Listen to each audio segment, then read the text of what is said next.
Here we go. Can you see this? Can you see this? All right. Let's see. Bing, bing, bing, bing, bing, bing, bing, bing, bing. Yeah, I was. I didn't know. So I didn't know what we're gonna have. So welcome everybody to episode 89 of the Around the Horn podcast. Charles has his sanitizer out. I'm your co-host Steve Mark, and of course, it our Chicago quarantine buddy has his Perel, Much Perel. BV, how you doing? I'm well with much Purell. We've got 4 of these giant pump bottles, and when Abby ordered them, and then they started being a huge run on them, I was like, man, we should put these on eBay for like $80 a pop. Yeah. So Yeah. as you can see this week, someone's got their sound down. I can hear it. But as you can see this week, we are all in our own homes quarantined because of the lovely coronavirus outbreak, and we want to give you an update on what we're doing, what everyone's doing. We got a taste test of the diabetes donut sandwich from KFC. Of course, you have 2 guys with diabetes about to eat this. We spent a lot of time on Netflix this week. BV got some time with baseball, the show. We'll let him talk about that. We're going to give you an update on what the crazy WWE wrestling is doing and all kinds of It's going to be so awkward. I don't know if it's awesome. I don't know if you've... Well, we'll talk about it in a minute. But anyways, the reason why I'm here, my wife, many of you don't know, is an occupational therapist, and she has patients and all that. But yeah, one of her patients may have the coronavirus, so we're waiting on test results. So being good people, we're not going out in the public. We self-quarantine ourselves until we get the test results, which in Michigan, they're running pretty slow. They took the test on Thursday. Might not get results till Monday afternoon. So hopefully it's negative and we don't got to worry. But right now it's affecting me personally, which sucks. It affects everyone else in the world. I don't care. But, so, and Bill, what are they doing in Illinois? Didn't you say they were closing everything down? Yeah, they instituted a shelter-in-place order effective yesterday at 5 p.m. So other than essential businesses or activities, you're not supposed to leave the house at all. I think technically if you're caught doing it, it can be a misdemeanor. But well, they're saying in New York it's a $2,000 fine if you get caught after a curfew, if you're not one of the essential people. Well, spring break is proof of that. People are like, we need to get laid. We ain't got time for this. 20-year-olds. Pictures of videos of all those people just right out in the middle of the beach in Florida. What the hell is wrong with you people? It looked like a straight up spring break video, like nothing had changed. So, and now in the second week update, we got some new things. Bert was going to head to casino to Vegas this past week, but since it's such time. Wait a minute, that's a Taco Bell cup, not a KFC cup. So you stopped at Taco Bell to get a the only KFC by me is a KFC Taco Bell. Oh, okay. I thought you went to 2 separate places. But anyways, Vegas is officially closed. Now, things are dire when Vegas closes because they're all about the money. And so they closed, so Bert canceled this trip. Yeah, and then so Vegas closed, and now officially Kansas said their school year is done. They're not going back to school, but they are going to go online and teach online, which is ironic because here we are in District 7. They're not teaching at all here for us. Holly's just laying on the floor like a lump. Her mind's turning to mush, her body's turning to mush. And but Dearborn schools where Heather's at, they are teaching online. So it depends on, I guess, the area where they're teaching. Now also stores have starting to close down now. Apple stores have closed because in the end of the world in the apocalypse, you need to get you an iPod Air or an iPad and stuff. But nope. Lane Bryant, Torrid, all the basically any kind of mall-based store is now closed. Michelle did inform me that Kohl's is now closed. Even Best Buy is they're not going to open the store to people anymore. It's going to be either curbside or someone will come out and get what you want for you and bring it out to you.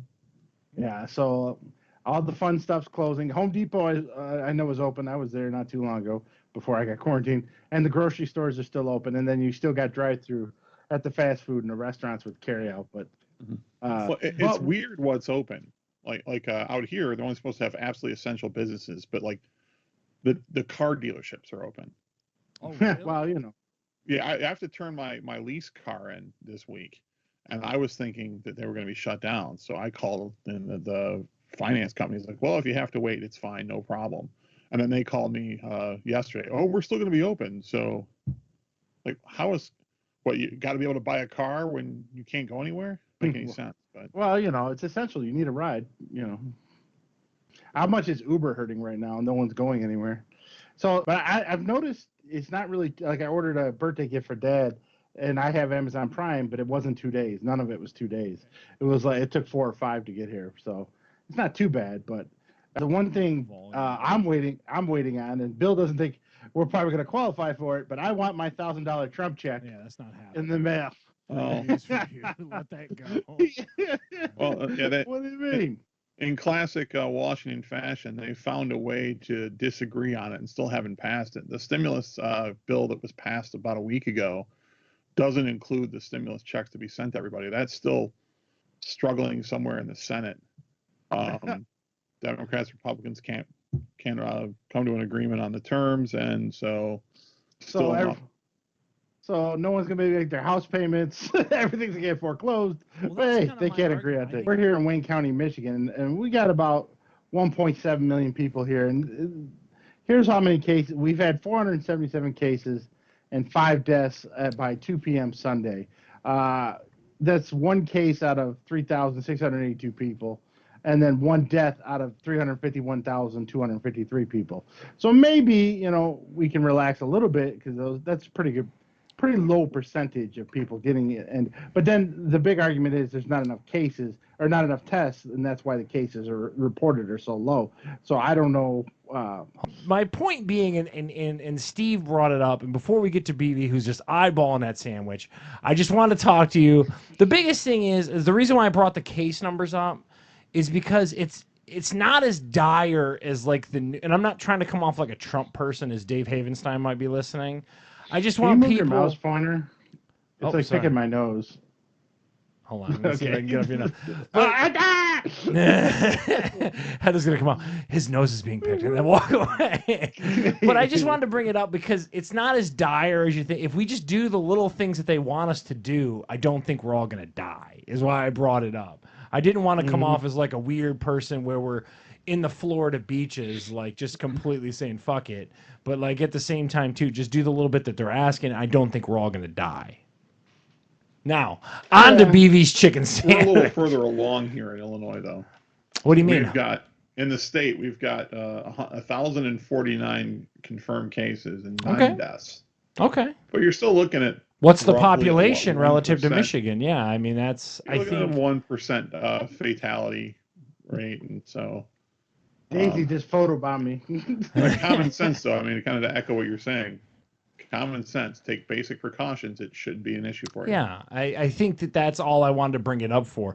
Because like I said, as I started to look at the true numbers of it, it wasn't as scary, I guess is what I'm trying to say. So before we do the taste test, though, I will have to say I have to put out some condolences. To who? R.I.P. Kenny Rogers died this week. Yeah, the gambler. The gambler's no longer with us. I know this upsets Bill immensely. Wow. There's really nothing I can say that doesn't make me sound like a total dick. What's funny? I'm saddened. If you go to iTunes and look at it, there goes Daisy again. If you go to the iTunes and you'll see the top 100, he's got like 20 songs now in the top 100. Just because he died. Is the Gambler the biggest Kenny Rogers song? Like, what is the #1 Kenny Rogers tune? It's Gambler on iTunes. Yeah, I think that's his biggest hit. Yeah, that makes sense. sense. It was that and Coward of the County. Coward of the County. Counter of the County. Coward of the County. Yeah. Would it be Islands in the Stream? Maybe we know it if we well, heard but that it. was okay. He does have some duets that were pretty big too. And now I see Holly photobombing me. She goes walking by.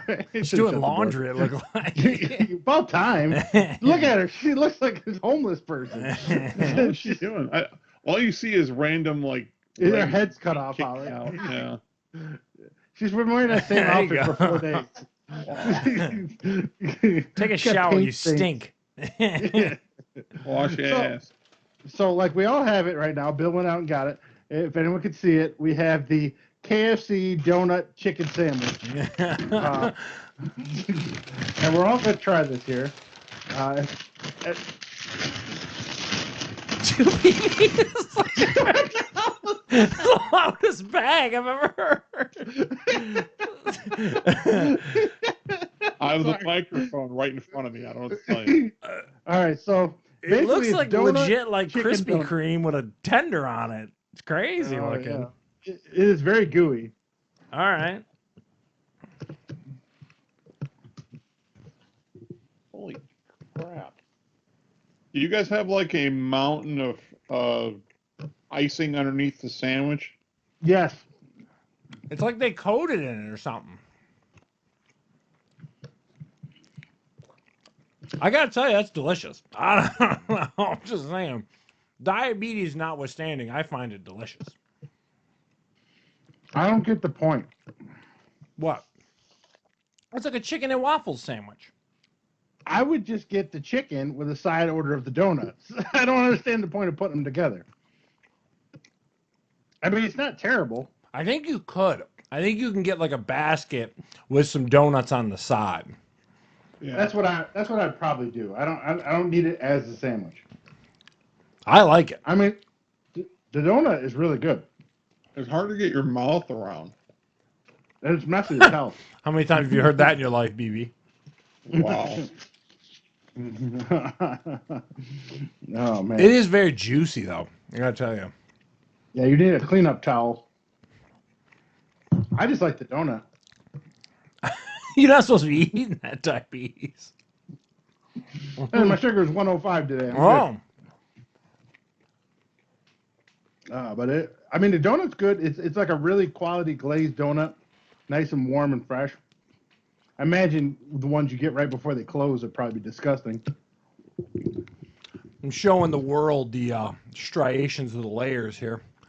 And of course, the chicken's good. The chicken is, it's KFC chicken. You can't really go wrong with that. I mean, some people hate it, some people like it, but BB, you got any opinion? What are you thinking? It tastes good. It's just a lot to deal with. yeah, I'd rather eat it separately. I'm tearing it apart. I'm not eating it all at once. I gotta tell you, I like it. Is it worth $6? No. No. If you think Bill, about what it, would- it's $2 in donuts and a chicken tender. You know what I mean? Like where Yeah. is a $4 chicken tender? No. Bill, what's your final verdict on the donut chicken sandwich from KFC? It tastes good, but I think I'm with you guys. I'd rather have it separately. It's way too much of a mess. And for $6, I'll pass. $3.99, sure. Yeah, I think Charles, that's my your only thoughts? issue. I think it tastes really good. I think that the taste is not my complaint. The only taste or the only issue I have is just like the price. So like I said, like I ended up at like $42 at KFC and I was like, how did we end up here? You know what I mean? I don't get the whole sweet with the fried chicken thing. I don't get the chicken and waffles. I don't get the donuts and chicken. I mean, I'd rather just eat the chicken and then have the donuts later. So I'm a no. I wouldn't buy this again, Would you even on sale. Would you get a basket with tenders and some donuts on the side though? But I'd still want a different side though. Like, so if I get tenders and green beans and then the donuts to eat afterwards, yes. They're not going to have it long. This is probably a limited time offer thing. What is the best rando thing you've had from KFC? So we've tried on here the Cheetos sandwich. I remember having That hands down the worst. I didn't like that one either. The Cheeto sandwich was disgusting. This one's up there with the Nashville hot chicken, though. I thought the Nashville hot chicken Ooh, stuff. yeah. I don't like the Georgia honey mustard chicken either. I didn't like that either. No. Yeah. No. But Nashville hot, I like this if it's separated. I really like their pot pies and those, what are those bowls with the mashed potatoes and the chicken chunks? Yeah. Mashed potato bowl's really good. Yeah, those are really good. Yeah. That's a go-to for me at KFC still to this day. I really like that one. It's tasty. Yeah, and they you got a a go-to at KFC that you get, just a straight up OG chicken, or what do you get? I don't really. the closest KFC to us closed down, so Where did you go? How far did you gotta have to go over. drive to this KFC? it's maybe 10 minutes. Oh, okay. It's not crazy. No, but yeah, I still like the old school hot wings. A lot of the stores don't have them anymore. Like an Problem with the OG, hot- like a dipped wing, like a buffalo Oh, wing like kind the of thing? old school hot wings that just had the spices in the breading. Oh, Yeah, okay. KFC, they're small. They're like the Mighty Wings from McDonald's. Okay. Yeah, they're good, but you only get like 6, and it's like $5. And when You you're could big, I'm sorry, you used to be able to get as much as a 20 pack. Wow. yeah, how much were those? I don't remember. 12, $14, something like that. Yeah. So the KFC donut chicken sandwich, the big gimmick for KFC right now. Steve's kind of mild on. I thought it tasted good. It's too expensive, though. That's the only thing I would say. I don't see the $6 that I just forked out for. It's like that's not what I'm for. I'll be honest though, I'd rather have that new Popeyes chicken sandwich than this. Oh yeah. I thought the Popeyes Yeah. chicken sandwich was very overrated. It was one of the most It was a decent chicken sandwich. Bill's got the loudest Just paper. putting the bar back in the back. It's just funny how loud it comes out. Your mic loves 6 that inches away back. from the microphone. It's so crazy. But the thing with the Popeyes, you get a whole combo for $6. You get the Yeah. sandwich, fries, and Yeah. a drink. Where this, Yeah, you're getting one Still haven't sandwich. had. Have you had Chick-fil-A? Who, you talking to me? I don't eat Chick-fil-A. No. No, I'm talking to. I know, not you. No. Yeah, Bill. we're at a point with Chick-fil-A. It's never busy anymore, so you can get that anytime you want it. Oh, the that kind of the newness of it died off for you guys over there? We've had it here for probably about 5 years now. Oh, okay. It's finally down to like a regular fast food volume on a regular Tuesday night, is what you're saying? Yeah, I mean even Saturday morning or whatever is not so bad. That's cool. But yeah, and I haven't had the Popeyes chicken sandwich. I forgot about it. I wasn't gonna wait in line for it because It was just really basic to me. It's literally just like a chicken patty on a bun with a pickle. You know what I With some mean? pickles. Yeah, it's and really like a basic. hot mayo. Yeah. So there we go. The KFC anybody sandwich. else's hands really sticky, by the way. Wet rag. Yeah. Wet rag. Steve gave me the pro tip. Mine's got a little moisture to it. Yeah, I was like, as I saw Michelle and Holly eat theirs, and it was a giant mess. So, all right, so that's the KFC chicken sandwich donut. Now we're going to some reviews, and because actually I wasn't home all week, but Bill was, and Charles on and off. Watched a lot of Netflix this week. I think the so did world Charles. has watched a lot of Netflix this week. They've had to like slow it down in Europe and stuff. That's one stock that's probably going up is Netflix this week, along with the toilet paper companies. So the first up on the list, Bill, are you familiar with Bert Kreischer? Yes, I am. The machine. I saw this yesterday. Oh, so all three of us saw this. Yeah. Great. Bert Yeah. Kreischer, Hey Big Boy is his stand-up. Bill, you start. What'd you think of it? I thought it was hilarious, but I think everything I've seen from him so far has been hilarious. He's I mean, for my opinion, he's one of the funniest guys out there right now. I agree. Yeah. Yeah, I agree with that one too. The only Charles? thing I told you, and I talked to you earlier in the week about it, I thought that people were going to go nuts about the irresponsible gun ownership stuff. I think it's funny to me. I just think that people are going to, as the popularity of this stand-up continues on, I get the comedy in it, as Steve checks his colic here. I know. I get the comedy in it, and I think it's brilliant and stuff like that. But I think that there are going to be people who are going to see that or hear that like losing a gun is fun. You know what I mean? Like there's ultra anal people out there is my point. So Yeah. Well, Well, the those funny thing people is, have no business watching stand-up comedy if that's the case. I no I think argument you're for right. me. That will happen, but Yeah. defeats the entire purpose of it. Yeah. and what's funny is before he even told that joke, he said he's going to piss off both sides of the Yeah, both sides of the yeah, aisle on yeah. this. His I his like- comedy about his kids when he brings in the voices of his kids. Oh, it's so funny. Like the Isla character and stuff like that is just a riot. Oh my god. Pits and He is pussies. like. I like the whore path. Yeah, yeah, that's the pits best and part. pussies. It's like Go to if bed. if Homer Simpson was a real person, it might be him, right? Yeah, I mean, he is hilarious. Thumbs up. On a side note, Michelle and I watch a lot of the stand-up. I've never seen her laugh so hard. That part with the period part where the girl first. My wife was dying during that part. She was cracking up so hard. Dude. I give it a solid 9. I thought it was funny. He didn't really repeat any of the stuff from the previous special, so a 9 for me. Charles, it's great. It's a solid 9. You know what I mean? Like I'm totally with Steve. It's one of the funniest ones on stand up, right? Or on Netflix. It's that good. It's so funny. He's a funny dude. Yeah. You're unanimous. I'd give it a good solid 9 too. Steve just took us another snack. What are you eating now? The problem is got some of that donut left. I'm trying not to eat it, but it's so goddamn tasty. I like the donut. I could have just bought 5 of those donuts. Forget the chicken. But anyways, yeah. So 9 out of 10. He's probably number 2 right now, right? It's Dave Chappelle and him are probably the top 2, I think. Yeah. I like Bill Burr too. Bill Burr's great. I think that last one, me and you talked about it. It wasn't his strongest stand-up special. The Paper Tiger or whatever it was called. Yeah. As we have our audio issues here. Yeah, we're busting his balls. Yeah.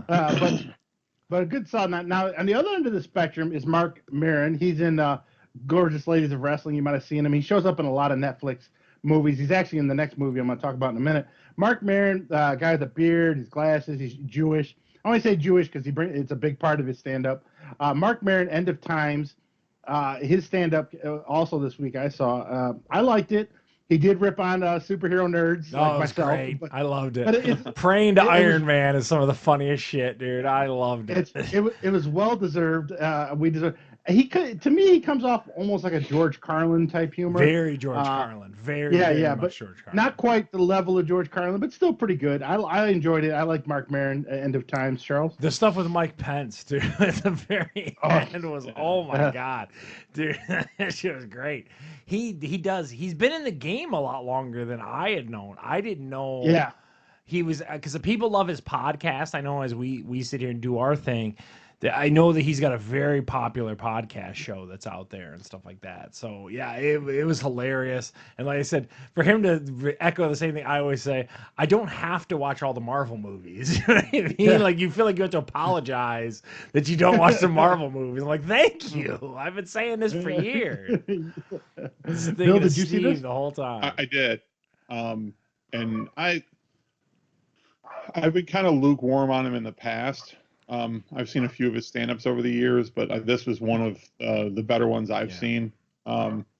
He reminds me, I get the George Carlin vibe. He reminds me a lot more of like a Louis C.K. Yeah, I can see that. But yeah, this was good.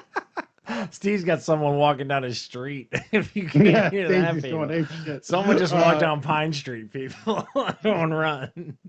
My giant German Shepherd, I mean Shih Tzu, is going crazy. Wow. I didn't realize too, but to BV's point, he has like 3 or 4 specials on Netflix. I didn't realize he had so many specials on there.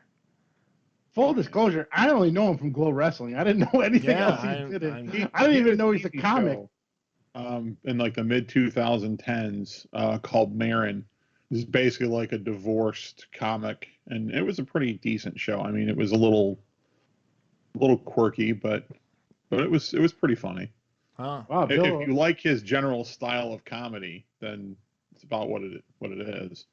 Bill with a deep pull, because I didn't know that. I didn't know that either. Yeah, wow. Yeah, Abby was watching it when it was out, so I saw a few episodes. It's not bad.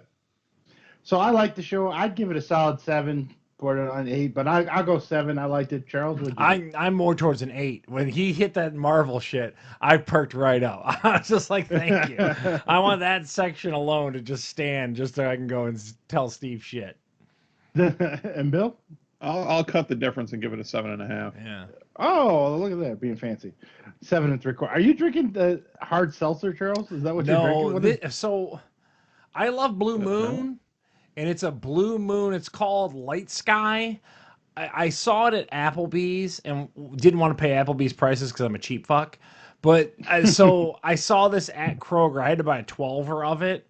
It's not very good, but I'm just working my way through it. If that How much makes did 12 sense. pack of that cost? It was like $12, about $1 a can. So, but it's Oh, yeah, when it's he paid it's for in it, so he's that gonna weird drink it. seltzery can too. If you can't see, as the letters are all backward and stuff like that. But Yeah. it isn't very good. But I like a regular Blue Moon. I think a Blue Moon's a delicious beer. So I took a chance and am just paying the price, trying to work my way through them. So Mark Maron, pretty good. Beer Kreischer, hilarious. And now the next movie I saw, I don't know if you guys saw it. It's Mark Wahlberg. I didn't and it's see got it. the I saw that people were slamming it though. That's what I saw. Ironically enough, Mark Maron was in this movie. That's wow. one thing I noticed about Netflix. They recycle a lot of the actors from other shows, and so he was in this. Post Malone and stuff like that, like Donald Cerrone yeah, and Post Malone, whole bunch of Alan weird people. Arkin. Yeah. Yeah, so it's your traditional buddy cop show, but they're not cops; they're ex-cons. Yeah, I guess it's based on Spencer for Hire, the old TV show. I've never watched the old TV show, so I don't know what it has to do with the old television show. I don't know if it's close or not. It's a generic buddy movie. Action, a lot of action. This is the standard Steve Six right here. I mean, Wow. it's not great, not terrible. And it's about an hour and 40 minutes. You'll get some laughs, some explosions. It was okay. No, did anyone else see it besides me? The reviews were so bad on it. I didn't even. There's enough other things I wanted to watch that I didn't. I haven't landed back to this yet. So that's why. But people were just slamming it. So I was like, yeah, I'll wait. Yeah, so it was advertised everywhere, so I thought, well, let's give it a try. It's just that typical Netflix movie where it's like, yeah, this wasn't good enough for theaters, so let's throw it on Netflix type deal, and that seems to happen more often than not. Was it a movie that was made for Netflix or just found a home on Netflix? I wonder. That I don't know. I don't know if it's. Sorry.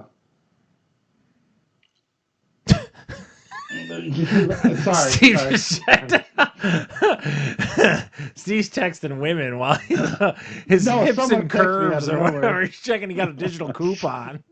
Someone just texted me randomly, sorry. But it was okay. Not great. I wouldn't bother you two guys. I mean, unless this quarantine goes on 2 weeks and you literally have nothing left to watch, Exactly. I would probably bother. Yeah. Now I saw the first one of this, Charles. You saw this Supersize Me Too? Yeah. So I was checking again. Lorna's obsessed with YouTube, and all the Apple TVs have the YouTube app on them. So I was kind of scrolling through there, and then I saw Supersize Me 2. And you could watch it on YouTube free with ads, which, okay, whatever. So I was like, I really loved the first one. I think the first one's great storytelling with Morgan Spurlock and how it kind of really woke up the fast food industry into how bad their food could be for you and all that stuff. This one is a huge misstep for me. So, like, this one, the industry's changed, and he basically goes after, like, the perceptions that, like, the chicken products are good for you, if that makes sense. Like, that's kind of his new thing, is like they use these weird terminologies to kind of like make unhealthy food visually or like, audibly better for you, but they're really not. And that's the whole premise of this one. So he actually opens up in Columbus, Ohio, a place called Holy Chicken, where like he opens up a chicken sandwich place, but at the same time too, he tells you the reality of like he shows you pictures of like what his chickens look like, and not like the farm fresh pictures that you see like in a Chipotle and all this kind of stuff. So it didn't have the same impact as the first one, and I think it's a misstep to call it Supersize Me.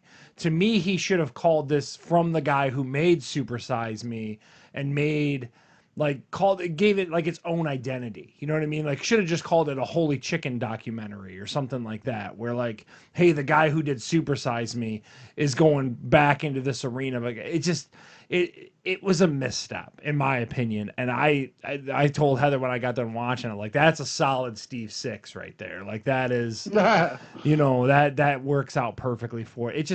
It wasn't as good as I wanted it to be. He raised his chickens and stuff, and then like you realize like everyone knows those weird USDA rules about like to call something free range they have to have access to the outside or whatever. It just, I don't know, it wasn't that good. That's what I'll say. And for free on YouTube was the right price. How long was it? It was an hour and 45-ish minutes. You know what I mean? So He fit. yeah. A lot of the stuff he's done since Super Size Me, it really feels like he's really struggling to find his next hot topic. I gotta tell you though, I liked his show Inside Man, where he went and he picked a topic and kind of went after it. The episode is Lily comes walking and stretching out. Look at her. As when he did like he was like a migrant worker in like orange fields in Florida and stuff like that. Oh, he went in as a coal miner and he basically spent like a few days actually doing a profession that people don't want. That was a great show. I think that was right in line with his first documentary. I just think for me this was like kind of So I like Morgan Spurlock though. I really do. Look at it rolling. Can't photobomb by my dog. Yeah. All right, so Super Size Me 2, you can catch it on YouTube for free. Now, the next one I rented this morning off of Vudu.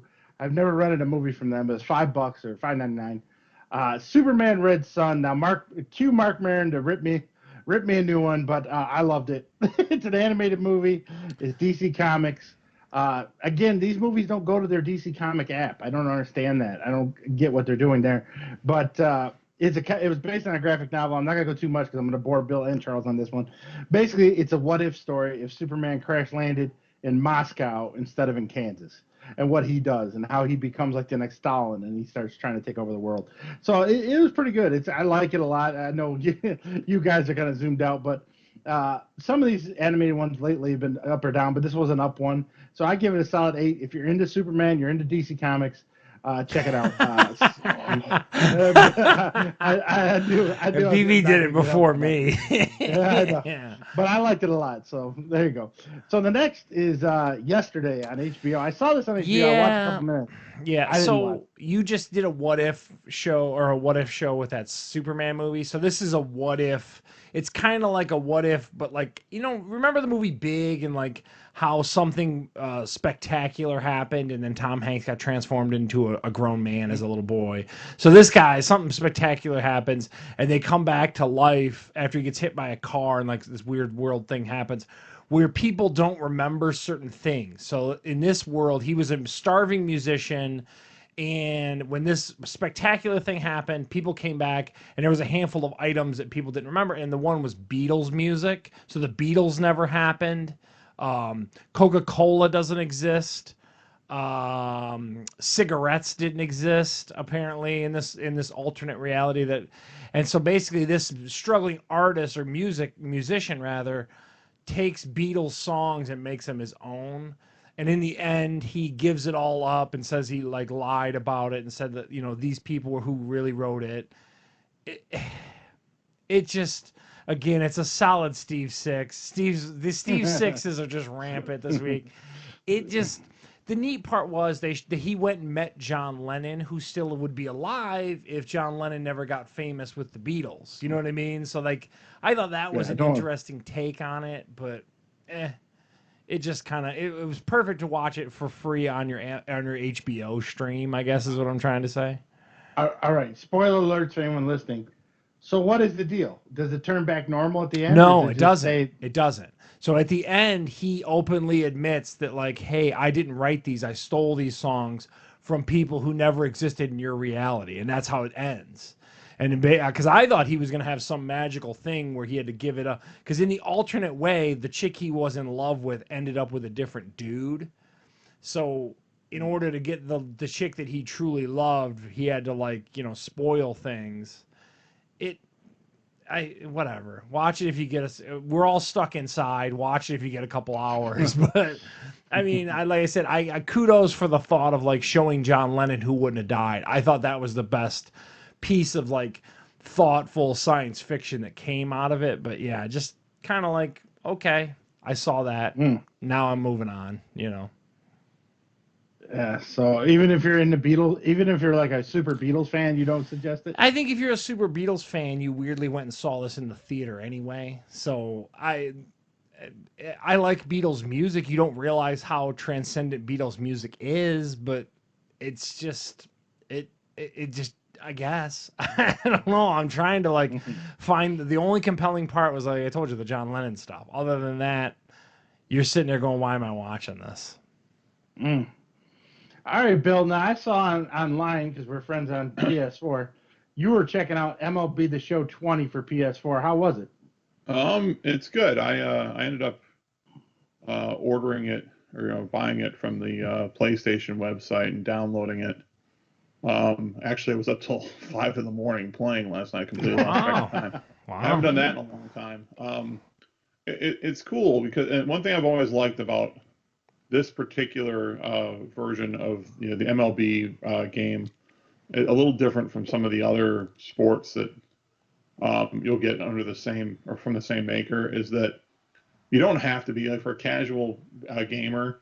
You don't have to be already good at the game to be able to pick it up and play right away. I was playing around with this program. It's called Road to the Show. You create someone, you play through, you start, you go try out, and then you get drafted, and then you start in the minor leagues and whatnot. And like for the hitting, which can be really tough to get used to in modern. That's what I was video gonna games ask. How these days. close to like Madden simulation is it? Is it older school on the basis of like I can go and hey, I can go, hit a ball or whatever, or is it very like because Madden is inaccessible at this point. Like, you know what I mean? Like, unless you put the time in, I don't think you can't casually play Madden. Either you play Madden or you don't. Mhm. Is MLB The Show accessible for someone who might just want to pick up and play a little baseball against BV every once in a while? Well, I don't know because I haven't played against any other people. But one thing I do like about, particularly with the hitting part, they have this I call dynamic hitting. So when I started out, they start you at the very basic level, like sort of I guess what would be rookie or beginner. And as you start to do better with that, it'll start to progressively move the difficulty level up as you start to get a little bit better. But it enables you to sort of enjoy the game, no matter what your skill level is. Some of the things though are pretty complicated. Like they have a fielding. So if you're playing the field and you get a ball, say hit to you on the infield, you get the ball and you go to throw to first. You have to line up this cursor with the right stick and then hit a button to be able to throw it. And if you don't do it right, you end up making an error. That's taking a little bit of getting used to. You can turn that off. Dude, you know what I mean? You can turn it off. Oh, okay. You can get like arcadey in the controls because that's Yeah. if you're a Major League Baseball player. With it. Yeah. Yeah. Because you're a Major League Baseball player. You've thrown to first a million times. Like, you know what I mean? Like, I don't need to have to like train my digital character to throw to first. Yeah, that part's been pretty frustrating, but you can just turn all that stuff off. So when you start a franchise or when you create your player, what team are you picking, Bill? Well, in the Road to the Show, you don't pick a team. You go through the process. You have this. You tell them what state you're from, for example, and they put you in these regions. You have a tryout, and then you play a couple games, and then you go through the draft. And this particular one I'm playing, I was drafted by the Giants, but you don't get drafted high either. It was like the 17th round. That's kind of cool. Yeah, and so you start out in Double A, and so what position are you playing on that? Well, I mean, I would have liked to have set it on catcher because it's what I played in high school, but I thought it would be horribly boring to do that, so I ended up putting at third base. Just to get some action, yeah. Yeah. How does it look? I bet you a baseball game in the year 2020 has got to be visually amazing. It's really detailed, and the stadiums are really detailed too. How much they charge you online to buy it? Is it 60? It was $60, yeah. Jeez. You could get other versions that included certain packs that I don't really care about. So, but they had one like an MVP version that was like $100. Now, is that the only baseball game that's available at this point? Right? Isn't MLB The Show the only MLB game you can get? No. Really? No, there's one for Xbox now. Oh, but that's just recently, right? That's not like that's this year, yeah. Because I've always heard that. Like I heard that MLB The Show was the only game in town, and then Madden was the only game in town for football and stuff like that. So that's cool. I just got it because I just got the show because that's the version of the game I'd had in previous years. I hadn't bought one in a couple of years, but Yeah, the show is like it's the Madden, right? Everybody wants the show. RBI 20 is what's out on Xbox now. But that's got to be brand new this year. There's not a 2019 of that version, is there? Yeah. Yeah. No, it's and because it's brand new, they're only charging $30 for it. Oh wow. Wow. Is that still a play off the really old school RBI baseball from Nintendo?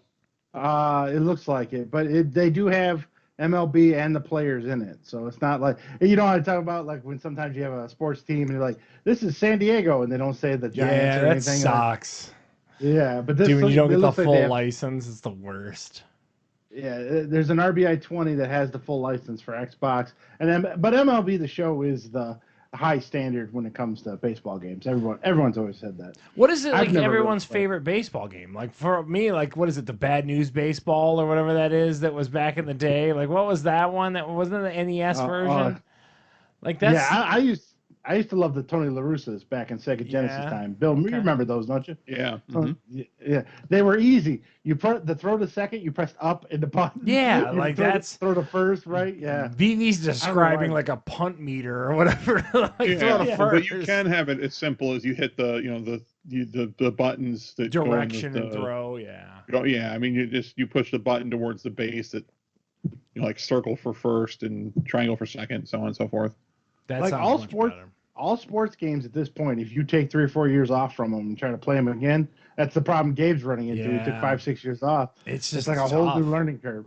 Yeah, like me and Like those Kurt- UFC games. Those UFC games are insane, dude. I hate It's, those games. it is Those like games are it's not like I don't have 8 fingers on each hand. Like this is impossible. The other one that got really complicated is the hockey. Like hockey used to be so basic, 1-2, one timer, left, right. But now that stuff that's a been lot harder than complicated it. for a long time now, though. Yeah, I think so. Go Go ahead. sorry. Yeah, no, you're good. I bought Madden for the first time in a few years this year, and it's not like I never played it before. I mean, You're back to square I one, suck like dude. horribly. Yeah. Yeah, it's tough. I think that you need to have it. You got to strike a balance. So, in other words, like we were describing with the baseball, like BV's saying, you need to be able to say, like, it's kind of like racing games. Hey, turn on all these things if I want it, or just have me drive. You know what I mean? Like, you need to have it both ways. those Horizon games, man, they can get super complicated really quick. Dude, I don't press need the to gas, know you all spin out. this. Yeah, Yeah, fuck out of here yeah. with that. Yeah. I just want to fly a plane. That's why the Ace Combat games are fun. You know what I mean? Like, I don't actually want to know how to, like, legit fly a plane. I just want to get an arcade game and go, I know it's early, Bill, and you haven't had a lot of time with it, but if you had to give it a number grade, what would you give it right now? I'd give it an 8. No? Okay. Oh, okay, that's pretty good. Have you tried the home run derby yet, or that's left done? I got going in that road to the show, and that's all I've really done so far. Now, here's a question: when you make a guy, do you make him look like you, or you make him look like something totally different? Well, I tried to do that part can be really it gets into really, really big detail. I mean, you sit there and you can micromanage how you make the cheeks versus the chin versus, I mean, where your eyes sit versus, I mean, if I had the patience to sit there and do it, I would, but I went with sort of general stuff. Oh, okay. So there you go. MLB The Show 20 for PS4 and PS4 When did Pro. it come out? It just came out, I would assume, didn't it? It's Yeah, probably the like last couple brand new. weeks. Yeah. Yeah. So there you go. Bill gives it a big thumbs up. He's going to let us know how the home run derby is. Now, I did get to play a game, but before I do that, I forgot to put it on the list. I did watch Altered Carbon Season 2 this week on Netflix. I told you, very big Netflix week. What the hell is that? It's a sci-fi show. Charles wanted to like it. He hated it. It's a waste of a great premise. I hate this show. Here's the great part about the second season, Charles. They got rid of the Scooby-Doo aspect of it. Okay. So there's no murder mystery. But it's just him chasing after the girl that he loved in the first season. I don't know if you remember the black girl with the long hair. And it just sucks. I'm sorry. Thank you. Finally, some levity and truth in this scenario. I kind of like the first season a little bit. I give it a Steve 6. But this second season, Anthony Mackie's fine. It's got high budget value, like far as the special effects go. But I don't know what they do. I fell asleep in a couple episodes. They were 40 minutes long, and I So I give this a 5 at best. What'd you get the first season? Like a 6, Ugh. probably a 6. But This this show is maybe such a waste, man. God, it, give someone that environment and tell them get you an actual real story, please. yeah, it's great potential, but basically the gist of it, Bill, in the future, every human gets a disc put in the back of their neck and their spine. Gets And what a that dick. disc does, yeah, a dick or a disc, and it downloads all your memories, everything about you. So if you die, you can be re-downloaded into a new body. And they call them, I forget what they call them. Whatever. Skins. Yeah, something like that. And so you could live for 500-600 years as long as you got the money and be re-downloaded into new bodies over and over. So it's kind of a neat concept, but boy, they made that concept And the boring. first episode starts out with a rich guy wanting to know who killed his last body. That's the whole premise of the show. So you have this amazing sci-fi concept and like this amazing, like it looks visually, it's beautiful. And then you go and ruin it with a shitty NCIS drama, dude. It's I hate that show. This season doesn't have the NCIS drama, but it has a bad over-the-top love story. So they didn't make it any better. So 5 out of 10, maybe 4 out of 10. Go into like the future and like why this is, and then like who's the black market of this, and you know what I mean? Like do something. Good news is it's only 8 episodes at 40 minutes an episode. So good news is it's short. Yeah, great. Yeah. So I don't think I sold Bill on this one. That's a hard pass for me, but even Michelle was dozing off, so it was just not a good series. It's one of those ones where I want the next Battlestar Galactica, I want the next good sci-fi show, and I just can't find it. They all suck. So ironically, Randy loved this show, so I don't know. I don't know if he watched the same thing I watched. He watches NCIS with all the other gray hairs too. And then finally, I've been getting back into PC gaming. So Might and Magic's been around a long time, and because I'm part of Steam, Steam is the system that you can get video games off of. They always send me these coupons, or hey, this is on sale. So I got Might and Magic 7, $7.99. It's a turn-based game, turn-based war strategy game. So real-time strategy, everything's moving at once. Turn-based, you have your guys on a grid. It's kind of like a tabletop game. I like those games. I've always have, but I feel like I'm getting bored with those the older I get. I want more straight action right away. So, I mean, for $7, $7.99, it's fine. And it's kind of retro feeling. You know, it feels like you're playing a PS2 game. The graphics aren't that great either. So, I mean, if you're really into it, you like turn-based stuff, for $7.99, go ahead and give it a try. For me, I think I'm over the turn-based stuff. You know, like Final Fantasy, stuff like that, Final Fantasy Tactics. Charles remembers a lot of that shit. And Bert loved it, and I just feel like I've outgrown it because it's kind of boring the shit out of me when I'm playing it, to be honest with you. So, but $7, don't feel like I wasted anything. So there we go. There's our reviews. Bert Kreischer, we all loved it. We all thought it was a 9. Mark Maron was a kind of good change of pace from Bert Kreischer. He was a good solid 8. Spencer Confidential is a generic buddy cop / con movie. Give it a 6. Super Size Me 2. Charles enjoyed that. It's free on YouTube right now. Yeah. Superman Red Sun, if you love DC Comics and Superman, right up your alley. Yesterday is a solid Steve 6 on HBO right now about an Indian guy that remembers Beatles, and he's the only one. Bill took an early look at MLB The Show. He likes it a lot, and he's going to be a third baseman. And the Retro Gaming Might and Magic 7, if you're really into turn-based, slow-paced games, that's for you. And Altered Carbon sucks. Is a giant pile of dirt. Yeah. So, Bill, why don't you two? We're going to go into wrestling, Charles's favorite egg segment. I got to tell you, I'm excited for this. I totally am. I told you guys this a little bit pre-show. This is going to be awesome. Dude, I just want to make sure I'm on record right now as saying this is going to be the most awkward, awesome WrestleMania in years. Bill, explain what WWE is doing for WrestleMania. Well, since they can't put on shows anywhere and they're having to fight with rules about how many people can be gathered in one place. He's still eating that donut. You eat now?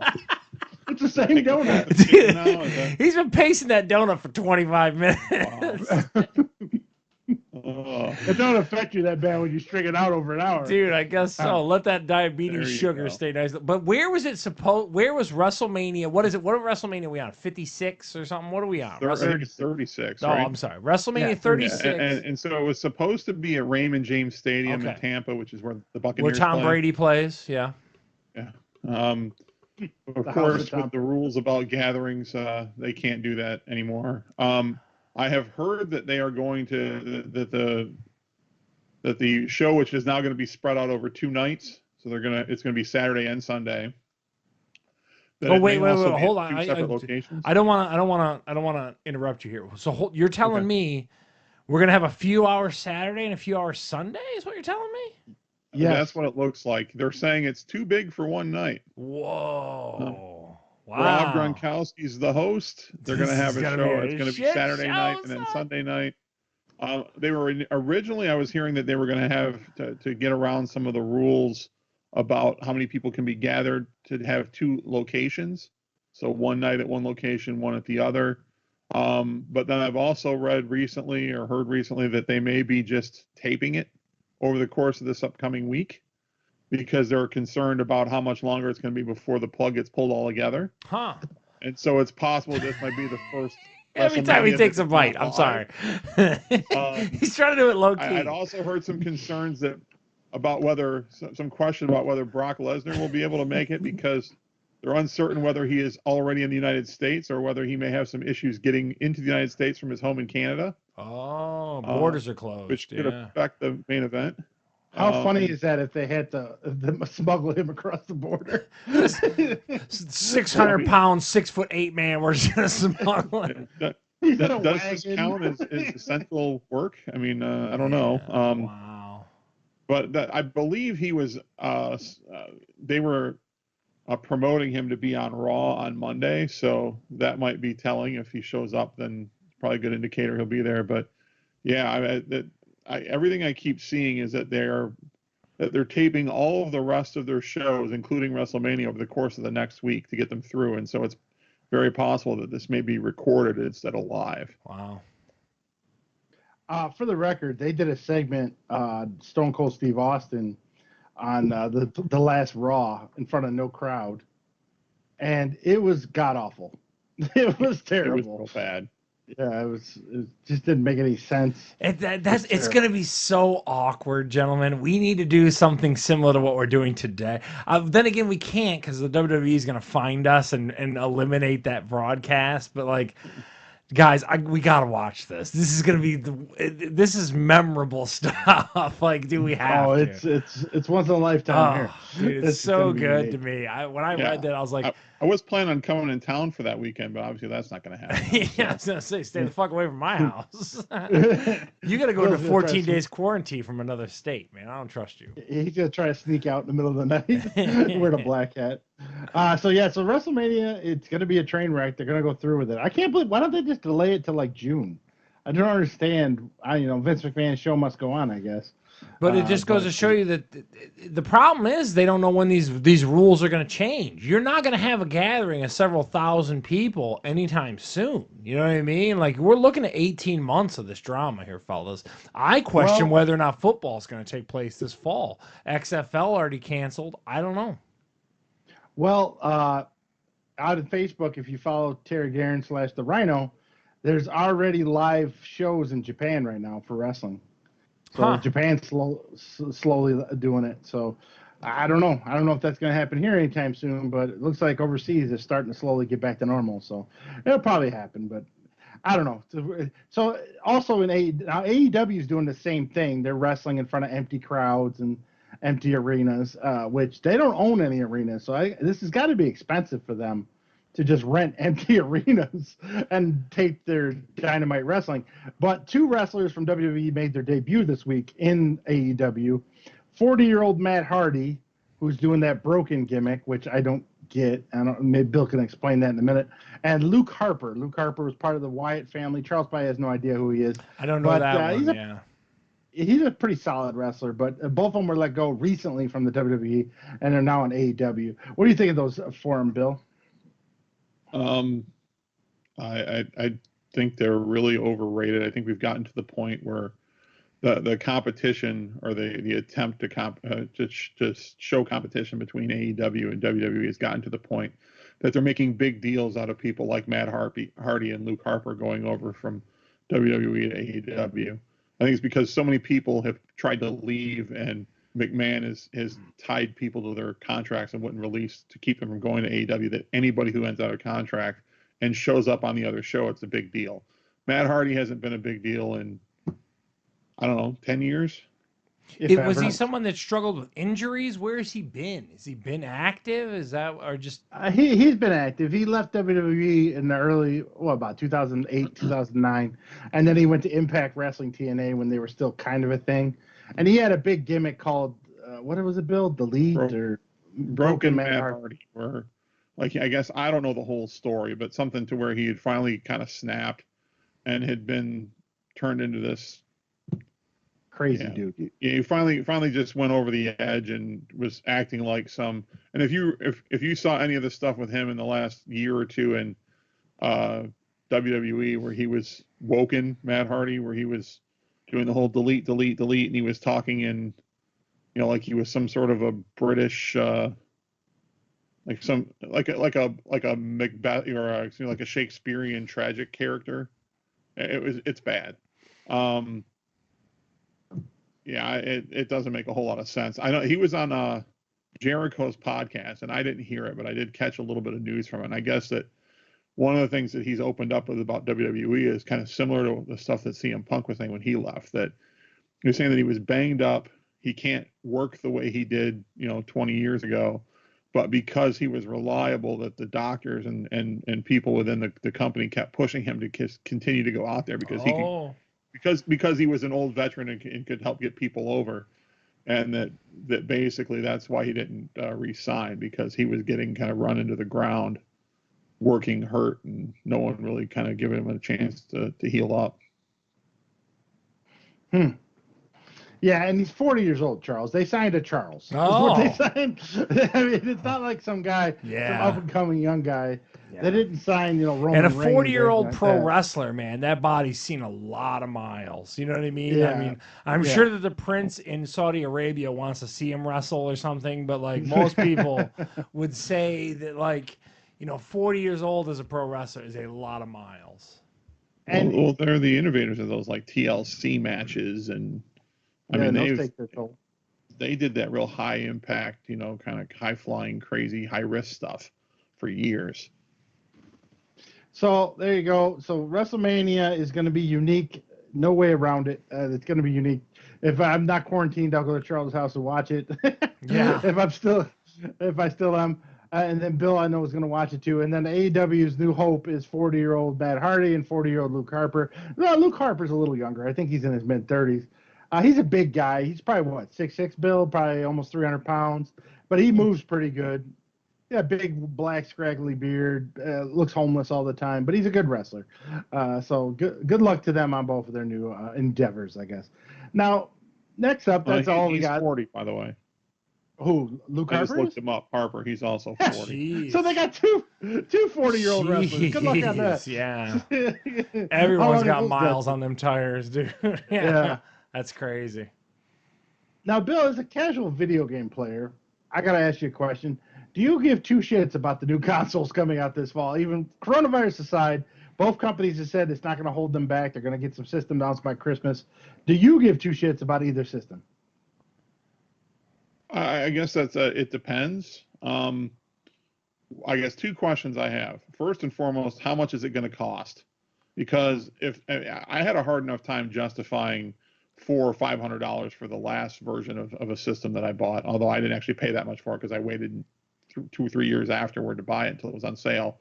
But then also, what kind of additional, features are being added that matter to people that are like me and not like how much of these advancements actually help the teraflops, BB. What are you talking about? Yeah, okay. I don't even know what the hell that is. No one does. So some real high detailed difference in the graphics that someone who doesn't play really hardcore games or doesn't play real taxing programs. I'm probably never going to see the difference. I'm not going to notice it one way or the other. So I guess the answer is probably not, because what are they going to go for? I have to guess a minimum of $600 or $700, right?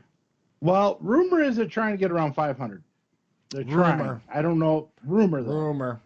I think it's And going to they're be gonna- 600, They're 700. going to start at. We live in a world with $1,000 iPhone, dude. I'm telling you, Steve. Me and you have this argument. I don't Yeah. buy it. Nope. Neither company's coming out with a price right now. They're both being sketchy on the pricing. So, like I was telling Bill earlier in the week on Skype, there's a shameless plug. Hey, you want to sponsor the podcast? But anyways, every generation of systems has that buzzword, Charles. Like 8-bit, 16-bit, 32-bit, super processor, whatever. So this generation is teraflops. Yeah, and it looks like Xbox, according to the specs, is going to win the teraflop wars. When you got mad teraflops, dude, you need nothing else. Holy, when so you start pushing 12 teraflops, dude, oh my God.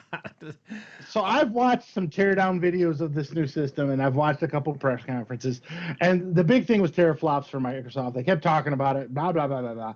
It's going to push 10 billion pixels a second, blah, blah, blah, blah, blah. On top of that, they're going to have an expansion slot. Like, this is the problem. This is the problem. So yeah. This expansion slot, so basically the hardware that's baked into it is going to be a fast bus 8 or SSD or solid state drive. So what they're in these new consoles, it's going to allow them to leave a lot more information on the hard drive and access that hard drive real quick. Boom, boom, boom, boom, boom. And in order to expand that hardware, they needed to put a proprietary type of connection that allows only another type of these high-speed drives to expand the internal memory, or the external hard drive space. So we're back to proprietary connections, and we're back to overpriced hard drives is what scares me about this next console. You remember the original PlayStation, Bill, where we had those little gray memory cards you had to stick in the front? Yeah. It's essentially like that.